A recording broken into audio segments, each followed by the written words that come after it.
지금까지의 역사 속에는 너무나 강력하고 너무나 무섭고 너무나 위험해서 현대를 살아가는 우리가 더 이상 존재하지 않는다는 사실에 안도하게 되는 생물들이 있었습니다. 특히 바다를 좋아하는 사람이라면 메갈로돈이 더 이상 심해를 돌아다니지 않는다는 사실에 감사할 겁니다. 공룡시대에 살았던 메갈로돈은 길이가 최대 20m에 달하는 거대한 상어였습니다. 엄청난 몸집과 압도적인 힘을 가진 최상위 포식자였죠. 그리고 우리는 그런 생물이 다시는 나타나지 않기를 바랍니다. 하지만 그렇다고 해서 오늘날 바다에 메갈로돈만큼이나 무서운 생물이 없는 것은 아닙니다. 오늘은 메갈로돈보다 더 무섭다고 할 수 있는 마리아나 해구의 생물 20가지를 소개해드리겠습니다. 22. 블룹. 먼저 중요한 질문 하나를 드리겠습니다. 여러분은 세상에서 가장 무서운 것이 무엇이라고 생각하시나요? 어쩌면 정답은 바로 알 수 없는 것일지도 모릅니다. 우리가 익숙한 환경을 벗어나기를 두려워하는 이유도 결국 무엇이 기다리고 있는지 모르기 때문이죠. 특히 바다 깊은 곳에 대해서는 아직도 우리가 모르는 것이 너무나 많습니다. 그리고 바로 그 미지의 영역이 두려움을 만들어냅니다. 그 대표적인 사례가 바로 블룹이라고 불리는 수수께끼의 바다 괴물입니다.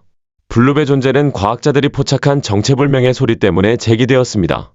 블룹은 1997년 미국 해양대기청 노아가 태평양 한가운데에서 기록한 초저주파 음향 신호입니다.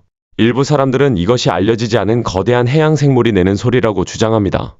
반면 다른 사람들은 남극의 거대한 빙산이 떨어져 나가면서 발생한 소리라고 설명합니다. 그런데 이 소리가 더욱 흥미로운 이유가 있습니다. 이 신호는 수면 위와 수면 아래 양쪽에서 모두 감지되었습니다. 즉, 현재 알려진 해양 생물의 소리와는 다르다는 뜻입니다. 예를 들어 고래의 울음소리는 바닷속에서는 들리지만 일반적으로 수면 위에서는 들리지 않습니다. 고래가 직접 수면 근처에 있지 않는 이상 말이죠. 블룹은 1997년에 처음 기록되었고 이후 2012년에 다시 한번 포착되었습니다. 무려 15년 간격으로 2차례나 관측된 것입니다. 이 때문에 단순한 일회성 현상이라고 보기 어렵다는 주장도 있습니다. 그렇다면 정말 거대한 해양 생물이 이 소리를 내고 있는 걸까요? 많은 사람들이 그 답을 알고 싶어 하지만 아직 명확한 결론은 나오지 않았습니다. 일부 과학자들은 빙하가 갈라지는 소리라고 말하지만 여전히 의심하는 사람들도 존재합니다. 만약 5,000km 이상 떨어진 곳에서도 들릴 정도의 소리를 내는 생물이 실제로 존재한다면 어떨까요? 그 정도라면 메갈로돈조차 금붕어처럼 보일지도 모릅니다. 아니면 혹시 크툴루일 수도 있겠죠. 만약 그렇다면 우리 모두 끝장일 겁니다. 19위. 심해의 아귀. 무서움이 꼭 크기에서만 오는 건 아닙니다. 물론 거대한 생물은 보기만 해도 겁이 나지만 어떤 작은 생물들은 훨씬 더 강한 악몽을 만들어내기도 합니다. 예를 들어 상어는 바다에서 헤엄칠 때 무섭지만 땅 위에서는 벌이나 말벌의 침도 무섭게 느껴지죠. 바다 깊은 곳, 특히 마리아나 해구에는 작지만 정말 섬뜩한 생물이 살고 있습니다. 바로 심해 아귀 또는 딥시 앵글러피시라고 불리는 생물입니다. 이 생물은 악몽에서 그대로 튀어나온 듯한 모습의 진짜 괴물입니다. 디즈니 영화 니모를 찾아서에서도 이 생물을 등장시켜 주인공들과 관객들을 동시에 겁먹게 만들었죠. 하지만 무서운 생김새와 달리 이 생물의 크기는 최대 18cm 정도밖에 되지 않습니다. 그리고 여러분이 바다 표면에서 이 생물을 마주칠 일은 거의 없습니다. 심해 아귀는 해수면 아래 2000m가 넘는 깊은 곳에 살기 때문입니다. 이렇게 깊고 어두운 환경은 이 생물의 사냥 방식에 큰 이점을 줍니다. 햇빛이 전혀 닿지 않는 깊은 바다에서는 생물들이 빛 없이 살아남거나 스스로 빛을 만들어내는 방식으로 진화해야 했습니다. 심해 아귀의 경우 머리 위에 빛나는 낚싯대 같은 기관이 있습니다. 이 기관은 생물 발광으로 빛을 냅니다. 심해에서는 빛이 거의 없기 때문에 먹잇감들은 본능적으로 이 이상한 빛에 끌려 다가옵니다. 그리고 충분히 가까이 다가오는 순간 심해 아귀는 길고 날카로운 이빨로 먹잇감을 단번에 삼켜버립니다. 하지만 이 물고기에서 가장 무서운 부분은 사실 따로 있습니다. 우리가 흔히 보는 심해 아귀는 거의 대부분 암컷이라는 사실을 알고 계셨나요? 암컷이 수컷보다 훨씬 크기 때문입니다. 수컷은 아주 작고 암컷을 찾으면 말 그대로 암컷의 몸에 달라붙습니다. 그리고 암컷의 몸과 융합하면서 독립적인 개체로서의 모습을 잃고 암컷에게 계속 정자를 공급하는 일종의 기생체가 됩니다. 네, 이건 바다의 어떤 상어보다도 더 섬뜩한 이야기입니다. 18위. 주름상어. 이 목록에는 상어가 한두 마리 정도 등장할 겁니다. 메갈로돈이 과거 심해에서 가장 두려운 존재였다고 해서 오늘날의 상어들이 무섭지 않다는 뜻은 아니니까요. 그 중에서도 주름상어는 특히 기괴합니다. 우리가 흔히 아는 상어의 모습과 전혀 다르게 생겼기 때문입니다. 주름상어는 살아있는 화석이라고 불립니다. 이 종은 수백만 년 전부터 존재해왔고 그동안 거의 변하지 않았기 때문입니다. 생각해보면 조금 이상한 일이죠. 보통 생물은 환경에 더 잘 적응하기 위해 진화한다고 생각하니까요. 하지만 주름상어는 그렇지 않았습니다. 그 결과 이 상어는 상어라기보다는 장어에 더 가까운 모습처럼 보입니다. 갑옷처럼 보이는 몸을 보면 우리가 아는 대부분의 상어처럼 등지느러미도 뚜렷하게 보이지 않습니다. 게다가 헤엄치는 방식도 일반적인 상어보다는 장어에 더 가깝습니다. 하지만 사냥 능력만큼은 상어답게 매우 위협적입니다. 주름상어는 적극적으로 먹잇감을 사냥하는 포식자입니다. 먹잇감을 향해 갑자기 돌진해 꽤 큰 상대라도 통째로 삼켜버릴 수 있습니다. 이 상어는 한 번의 공격으로 사냥을 끝내려 합니다. 그만큼 많은 생물들이 이 상어의 먹잇감 목록에 올라있다는 뜻입니다. 주름상어가 더 무섭게 느껴지는 또 다른 이유는 바로 미지의 존재라는 점입니다. 이들은 너무 깊은 곳에 살기 때문에 영상으로 촬영되는 일이 드물고 연구도 많이 이루어지지 않았습니다. 그래서 사람들은 이들의 생태, 개체수, 생활 방식에 대해 아직도 많은 것을 알지 못합니다. 하지만 어쩌면 그게 더 나을지도 모릅니다. 우리가 당분간 이 생물에 대해 더 많은 것을 알게 될 가능성도 크지 않으니까요. 17위. 송곳니고기. 때로는 생물의 크기보다 이빨이 더 무서울 때가 있습니다. 먹잇감의 몸을 깊숙이 파고들 수 있는 거대한 이빨 말이죠. 바로 그런 생물이 송곳니고기입니다. 이 물고기는 몸집에 비해 엄청난 크기의 이빨을 가지고 있는 것으로 유명합니다. 비율만 따지면 바다에 사는 모든 물고기 중에서도 가장 큰 이빨을 가진 물고기라고 할 수 있습니다. 그 말은 곧 먹잇감을 갈기갈기 찢어버릴 준비가 되어 있다는 뜻이기도 합니다. 하지만 아이러니하게도 이 물고기의 몸 길이는 고작 16cm 정도에 불과합니다. 그래서 인간에게 큰 위협이 되지는 않습니다. 그렇다고 해서 물리고 싶은 사람은 없을 겁니다. 이 생물이 또 무서운 이유는 거의 전 세계 바다에서 발견된다는 점입니다. 얕은 바다에서도 살고 깊은 심해에서도 살아갑니다.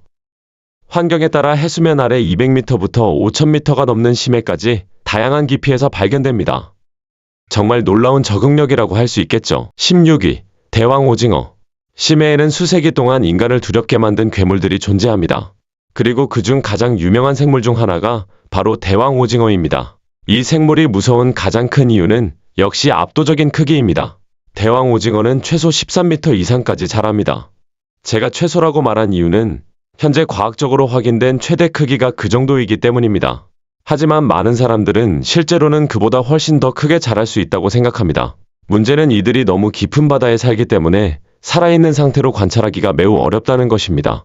지금까지 발견된 대왕오징어 대부분은 해변으로 떠밀려온 사체였습니다.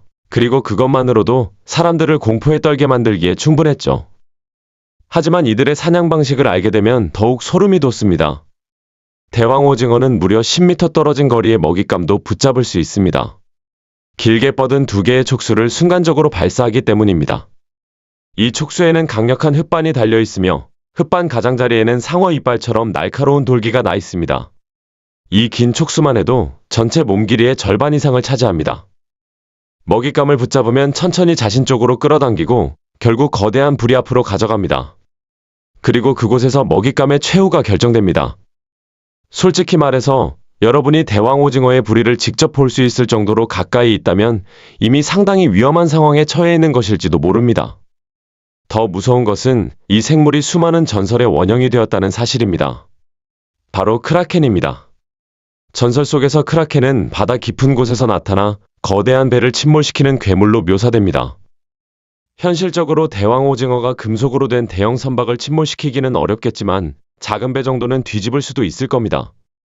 하지만 누가 확실하게 말할 수 있을까요? 어쩌면 크라켄이 정말 존재하지 않는다고 단정할 수는 없을지도 모릅니다. 15위. 심해 드래곤피쉬. 이번에도 매우 치명적이지만 매우 작은 생물을 소개해드리겠습니다. 바로 심해 드래곤피쉬입니다. 이 물고기의 몸 길이는 보통 15cm에서 26cm 정도입니다. 크기는 작지만 가까이서 보면 정말 무시무시한 모습을 하고 있습니다. 그리고 누구도 이 물고기에게 물리고 싶지는 않을 겁니다. 하지만 이 생물의 가장 무서운 점은 입 근처에 있는 발광기관입니다. 이 기관 끝부분은 생물발광이라는 화학작용을 통해 빛을 냅니다. 드래곤피쉬는 이 빛을 입 앞에서 흔들며 먹잇감을 유인합니다.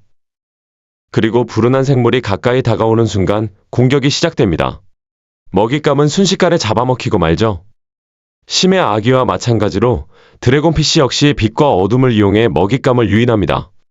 심해라는 환경이 만들어낸 가장 잔혹하고도 무서운 사냥 방식 중 하나라고 할 수 있습니다. 14위. 쏨뱅이. 무섭다는 것은 과연 무엇을 의미할까요? 많은 사람들은 무서운 외형을 떠올립니다. 하지만 어떤 생물은 보기에는 평범해도 단 한 번의 접촉만으로 목숨을 위협할 수 있습니다. 심해에는 독을 가진 생물들이 많지만 그 중에서도 가장 위험한 존재 중 하나가 바로 쏨뱅이입니다. 쏨뱅이는 바다에 사는 물고기 중 가장 강력한 독을 가진 물고기로 알려져 있습니다. 실제로 이 물고기에 쏘여 목숨을 잃은 사람들도 있습니다. 과장이 아닙니다. 예를 들어 호주에서는 매년 약 1000건의 쏨뱅이 사고가 발생합니다. 그만큼 많은 사람들이 이 물고기의 독에 노출되고 있는 것입니다. 물론 다행히도 현재는 해독제가 존재합니다. 하지만 그렇다고 해서 이 생물이 덜 무서워지는 것은 아닙니다. 좋은 소식과 나쁜 소식이 동시에 있는 상황이라고 할 수 있죠. 좋은 소식은 쏨뱅이가 인간을 적극적으로 공격하지 않는다는 것입니다. 이들은 숨어서 기다리는 매복형 포식자입니다. 먹잇감이 다가오기만을 기다리죠. 하지만 나쁜 소식은 이들이 위장의 달인이라는 점입니다. 쏨뱅이는 주변 바위나 산호와 거의 완벽하게 똑같이 보입니다. 그래서 바로 옆에 있어도 알아차리지 못할 수 있습니다. 그리고 알아차리는 순간은 이미 너무 늦은 경우가 많습니다. 만약 쏨뱅이에 쏘였다고 생각된다면 즉시 물 밖으로 나와 의료진의 도움을 받아야 합니다. 몸이 견딜 수 없는 고통을 느끼기 시작했다면 이미 위험 신호가 시작된 것입니다. 이 독은 너무 강력해서 심장을 멈추게 할 수도 있습니다. 흥미롭게도 보거와 마찬가지로 일부 국가에서는 쏨뱅이를 식용으로 먹기도 합니다. 독이 제거되도록 조심스럽게 조리한 뒤 아무 일도 없는 것처럼 먹는 것이죠. 그럴 때마다 인간이라는 종이 참 대단하다는 생각이 듭니다. 13위. 심해 도끼고기. 지금까지 소개한 생물들 중 상당수는 이름에 심해라는 단어가 들어가 있습니다. 물론 일부 종은 넓은 바다 곳곳에 분포하지만 심해 도끼고기만큼 독특한 생물도 드뭅니다. 이 물고기가 특별한 이유는 빛을 사용하는 방식 때문입니다. 대부분의 심해 생물은 빛으로 먹잇감을 유인하지만 심해 도끼고기는 전혀 다른 목적으로 빛을 사용합니다. 바로 포식자를 피하기 위해서입니다. 이들은 역조명 위장이라고 불리는 기술을 사용합니다. 몸 아래쪽에 있는 발광기관에서 빛을 내어 자신의 그림자를 지워버리는 것이죠. 그 결과 아래에서 올려다보는 포식자의 눈에는 마치 하늘만 보이는 것처럼 보입니다. 상상해보세요. 누군가의 머리 위에서 빛을 비춰 아래에서 보면 배경과 완전히 하나가 된 것처럼 보이게 만드는 것입니다. 심해 도끼고기는 바로 이런 방식으로 주변 환경 속에 완벽하게 녹아듭니다. 도대체 이런 정교한 기술을 어떻게 진화시킨 것인지 궁금해지지만 솔직히 저는 그 답을 알고 싶지 않습니다. 12위. 대서양 늑대고기.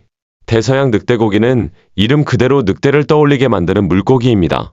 과학자들이 처음 이 물고기의 이빨을 보았을 때 늑대의 턱을 연상했다고 해서 이런 이름이 붙었습니다. 크고 날카로운 이빨 덕분에 상당히 위협적으로 보이지만 실제로는 공격적인 성격을 가진 물고기는 아닙니다.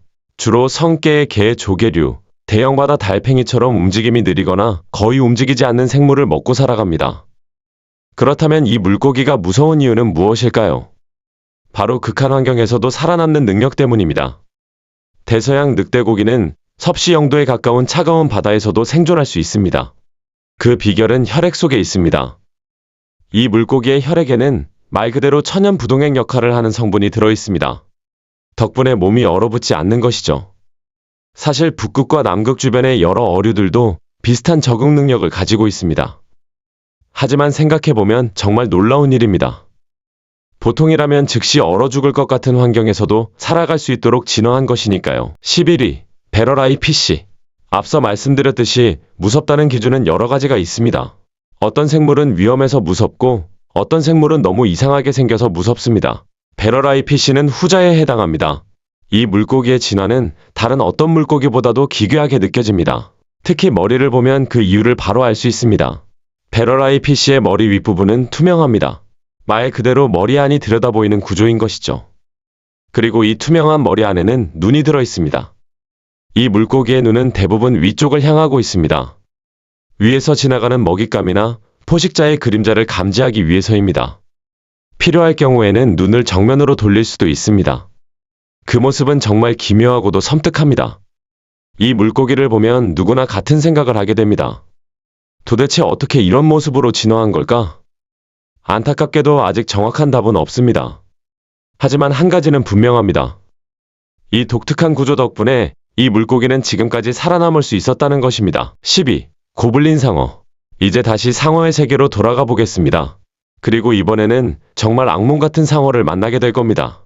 바로 고블린 상어입니다. 솔직히 말해서 이 목록에 있는 많은 생물들이 무섭지만 고블린 상어는 그 중에서도 특별합니다. 우선 외형부터 살펴보죠. 여러분은 정말 이런 생물을 직접 만나고 싶으신가요? 고블린 상어의 평균 길이는 약 3에서 4m입니다. 성인 인간과 비교해도 결코 작은 크기가 아닙니다. 주로 깊은 바다에서 발견되지만 해수면 아래 100m 정도의 비교적 얕은 곳에서도 관찰된 적이 있습니다.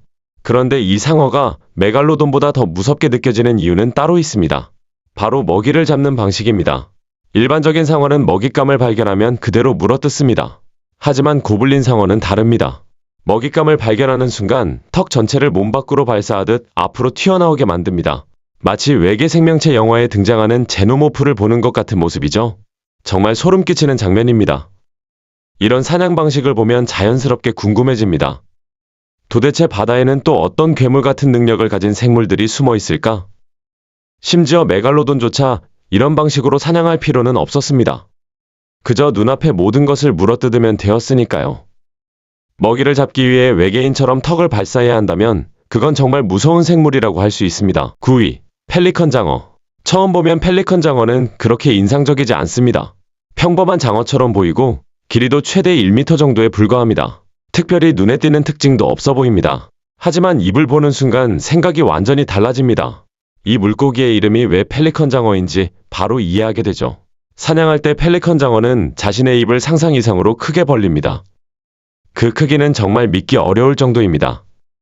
실제로 펠리컨 장어가 먹이를 삼키는 영상을 보면 마치 풍선이 부풀어 오르는 것처럼 보일 정도입니다. 거대한 입안에 바닷물을 가득 채운 채 먹잇감을 통째로 삼켜버리는 것입니다. 어떤 의미에서는 펠리컨과 비슷합니다. 다만 훨씬 더 길고 더 기괴하고 더 검고 훨씬 더 무섭다는 차이가 있죠. 8위. 뱀파이어 오징어. 대왕 오징어가 이 목록에 등장한 유일한 오징어라고 생각하셨다면 오산입니다. 이번에는 뱀파이어 오징어를 소개해드리겠습니다. 이 생물은 정말 악몽 속에서 튀어나온 것처럼 생겼습니다. 물론 이름과 달리 실제로 피를 빨아먹지는 않습니다. 만약 그랬다면 훨씬 더 무서웠겠죠. 뱀파이어 오징어라는 이름이 붙은 이유는 외형과 사냥 방식 때문입니다. 겉모습만 보면 평범한 오징어처럼 보일 수도 있습니다. 촉수 사이를 연결하는 독특한 막이 특징이죠. 하지만 촉수 안쪽을 자세히 들여다보면 이야기가 달라집니다. 안쪽에는 날카로운 가시들이 숨어 있습니다. 이 가시들은 먹잇감을 붙잡기 위한 무기입니다. 겉은 평범해 보이지만 속은 치명적인 함정인 셈이죠. 포식자의 완벽한 위장술이라고 할 수 있습니다. 7위. 사르캐스틱 프린지 헤드. 심해에서 포식자가 다가오는 것을 느꼈다면 선택지는 많지 않습니다. 맞서 싸우거나 도망치거나 아니면 자신이 훨씬 더 위험한 존재인 것처럼 보이게 만드는 것입니다. 그리고 이 마지막 전략의 달인이 바로 사르캐스틱 프린지 헤드입니다. 이 물고기는 육지의 일부 도마뱀과 비슷한 행동을 보입니다. 평소에는 작고 별것 아닌 것처럼 보이지만 위협을 느끼는 순간 입을 엄청나게 크게 벌립니다. 몸집보다 훨씬 커 보이게 만드는 것이죠. 특히 영역 다툼이 벌어질 때 그 모습은 더욱 독특합니다. 두 마리의 사르캐스틱 프린지 헤드는 입을 최대한 벌린 상태로 서로 밀어붙입니다. 그리고 한쪽이 상대의 머리를 물어버릴 때까지 싸움을 계속합니다. 정말 독특한 결투 방식이죠. 어찌 보면 꽤 우스운 싸움처럼 보이기도 합니다. 6위. 사자갈기 해파리. 생각해보니 지금까지 해파리에 대해 거의 이야기하지 않았네요. 사실 바다에는 수많은 해파리가 존재하며 그중 상당수는 메갈로돈보다 더 무섭게 느껴질 수도 있습니다. 특히 사자갈기 해파리는 더욱 그렇습니다. 이 해파리가 무서운 이유는 단순히 독 때문만이 아닙니다. 사자갈기 해파리의 촉수 길이는 40m를 넘을 수 있습니다. 몸통까지 포함하면 그 크기는 더욱 거대해지죠. 상상해보세요. 여러분이 바다에서 수영하고 있는데 갑자기 무언가에 걸립니다. 그런데 해파리 본체는 아직도 한참 멀리 떨어져 있어서 보이지도 않는 상황이라면 어떨까요? 다행히 사자갈기 해파리의 독은 치명적이지는 않습니다. 하지만 엄청난 고통을 유발합니다. 긴 촉수에는 수많은 자포가 달려있어 작은 물고기 갑각류, 심지어 다른 해파리까지 사냥합니다. 그런데 더 무서운 사실이 있습니다. 사자갈기 해파리의 촉수는 몸에서 떨어져 나간 뒤에도 사람을 쏠 수 있습니다. 심지어 해파리가 죽은 뒤에도 마찬가지입니다. 한 마리의 사자갈기 해파리가 하루 동안 최대 50명까지 쏠 수 있다는 이야기가 있을 정도입니다. 죽은 뒤에도 계속 위협이 되는 셈이죠. 5위. 머리 없는 닭괴물. 이 이름을 들으면 여러 농담이 떠오르지만 참고 넘어가겠습니다. 겁이 나서가 아니라 그냥 넘어가기로 하죠. 머리 없는 닭괴물은 심해에 사는 해삼의 일종입니다. 생긴 모습이 마치 머리가 잘린 닭처럼 보여서 이런 이름이 붙었습니다. 실제로 처음 보면 떠다니는 고깃덩어리처럼 보일 정도입니다. 하지만 분명 살아있는 생물입니다. 더 놀라운 점은 뼈가 전혀 없다는 것입니다. 대신 최소한의 생명활동을 유지하기 위한 근육 조직만 가지고 있습니다. 이런 생물을 보면 가끔 이런 생각이 듭니다. 도대체 자연은 왜 이런 생물을 만든 걸까요? 4위. 산갈치. 인류는 오래전부터 수많은 전설 속 괴물을 만들어 왔습니다. 그런데 어떤 생물들은 너무 기괴해서 실제 존재한다고 말하면 믿지 않는 사람도 많습니다. 산갈치가 바로 그런 생물입니다. 처음 과학자들이 이 생물을 조사했을 때조차 가짜가 아니냐는 의심을 받을 정도였습니다. 평균 길이는 약 3m 정도입니다. 그런데 지금까지 발견된 가장 큰 개체는 12m가 넘었습니다. 엄청난 차이죠. 산갈치는 현재 알려진 세계 최대의 경골어류입니다. 그리고 그 크기만 봐도 충분히 납득이 갑니다. 안타깝게도 이 생물은 해수면 아래 1000m 이상 깊은 곳에서 살아가기 때문에 목격 사례가 매우 드뭅니다. 그래서 생활 방식, 번식 과정, 생태 등 많은 부분이 아직도 수수께끼로 남아 있습니다. 대부분의 정보는 해변에 떠밀려온 개체를 통해 얻고 있습니다. 그럼에도 과학자들은 이 신비로운 생물을 계속 연구하고 있습니다. 어린 개체를 실험실에서 관찰하기도 하죠. 하지만 아직 우리가 아는 것이 너무 적기 때문에 어쩌면 이 종이 생각보다 훨씬 더 위험한 상황에 놓여 있을지도 모릅니다. 그리고 그건 역시 또 다른 두려움이 됩니다. 3위. 개복치. 여러분은 어떤 생물을 보고 나서 이거 영화에 나오는 생물 아니야 라고 생각해 본 적이 있으신가요? 그런데 알고 보니 실제 존재하는 생물이었다면 더욱 놀라울 겁니다. 개복치가 바로 그런 생물입니다. 실제로 많은 다이버들이 가까이에서 개복치를 본 뒤 큰 충격을 받았다고 합니다. 개복치는 엄청나게 거대한 물고기입니다. 그런데 동시에 믿기 어려울 정도로 납작합니다. 길이는 약 3m에 달하고 몸무게는 2000kg이 넘을 수 있습니다. 하지만 눈은 아주 작고 입도 매우 작습니다. 그래서 마치 어린아이가 상상으로 그린 물고기처럼 보이기도 합니다. 개복치는 바다를 꽤 빠른 속도로 이동합니다. 그리고 항상 여러 승객을 태우고 다니죠. 물론 여기서 말하는 승객은 기생충들입니다. 2위. 일본 거미개. 개는 일반적으로 공포의 대상이라고 생각되지 않습니다. 물론 집게에 손가락이 끼이면 생각이 달라질 수는 있겠지만요. 대부분의 사람들에게 개는 무서운 생물이라기보다 맛있는 음식에 가깝습니다. 하지만 일본 거미개는 이야기가 다릅니다.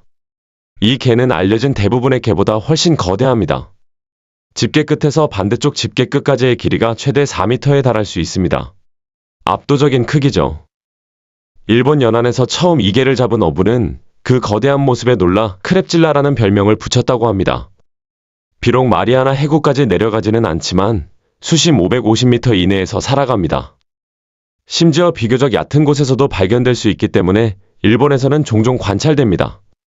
메갈로돈만큼 무섭지는 않을 수 있습니다. 하지만 전 세계 해변에서 흔히 보이는 작은 개가 어떻게 이런 거대한 모습으로 진화했는지를 생각해보면 정말 신기한 일입니다. 1위. 곰치. 장어라고 하면 대부분의 사람들은 아마 전기뱀 장어를 떠올릴 것입니다. 하지만 곰치를 아는 사람들은 곰치 역시 충분히 무섭고 위험한 생물이라는 사실을 알고 있습니다. 게다가 전기를 사용하지도 않으면서 말이죠. 곰치는 매우 다양한 색상을 가지고 있습니다. 그래서 종종 바다뱀처럼 보이기도 합니다. 또 하나의 특징은 시력이 좋지 않다는 것입니다. 하지만 그 대신 후각이 엄청나게 발달했습니다. 먹잇감이 숨어 있더라도 냄새만으로 추적할 수 있을 정도입니다.